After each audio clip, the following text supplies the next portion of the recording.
What a wonderful view to see! The flowers and the trees in serenity, a creation of such wonder and beauty. The people and animals strive for prosperity. But now man is blinded by treasures and selfish thoughts. Whack, whack, whack. The sound of the blows ring through the forest. The landscape is changing. The landscape is crying. Mountains and valley, can't you see them sighing?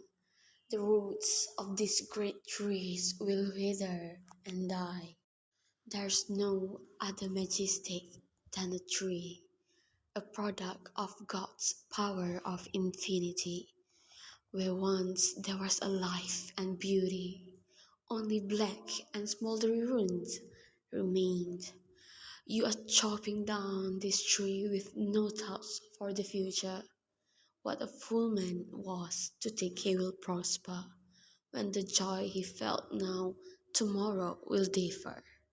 Soon nature's answer will never be mercy, for if man continues to destroy the trees, but it's never too late for us people to change.